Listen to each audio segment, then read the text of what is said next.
Конкурсный фестиваль «Театр – это мы» считается открытым! На сцене Тувинского государственного театра кукол лучшие из лучших, все команды победители зональных этапов. В этом году фестиваль детского театрального творчества «Театр – это мы» проводит в юбилейный 5-й раз. Здесь принимают участие школьники. Это победители 6 зональных этапов. Будут принимать 6 команд.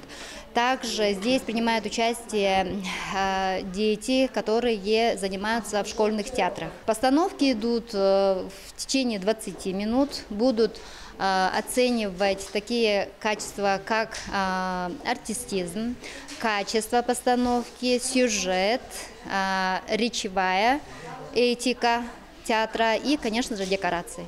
Основная цель фестиваля – это раскрыть творческий потенциал детей, помочь им найти свой уникальный стиль, а также позволить выразить свои чувства через искусство. Команды представили на суд жюри свои работы, в которых очарование детской фантазии переплетается с глубокими смыслами. Нынче мероприятие посвящено Году семьи в России.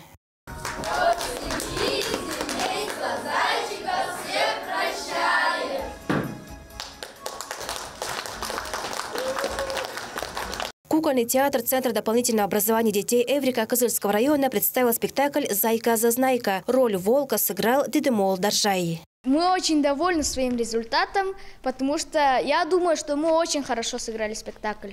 Спектакль о дружбе, можно сказать. Мы готовились достаточно много. Мы хотим победить в этом году. Я хочу сыграть главную роль в боевике каком-то.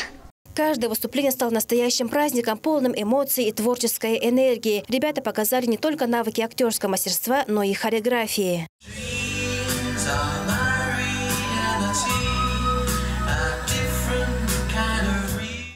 Школьный театр «Артхаус», коллектив «Спутник» образцового коллектива художественного творчества «Эдельвейс» Чедыхольского района подготовил детский спектакль «Приключения пингвиненка Лоло».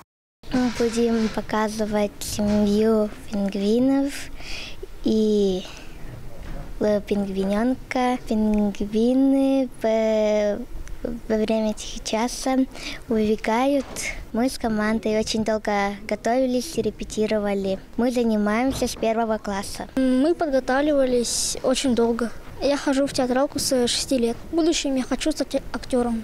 Сегодня каждая команда вложила в свое выступление душу, что сделает этот фестиваль не только состязанием, но и площадкой для обмена опытом. Юные артисты раскрывали свои таланты под яркими огнями сцены, а каждый спектакль стал путешествием в различные жанры и стили. Добавим, что лауреаты фестиваля будут награждены денежными призами, а лучшая команда получит путевку в ВДЦ «Океан». Айра Сачи, Хандонгак и Азамат Очур, телеканал Тува-24.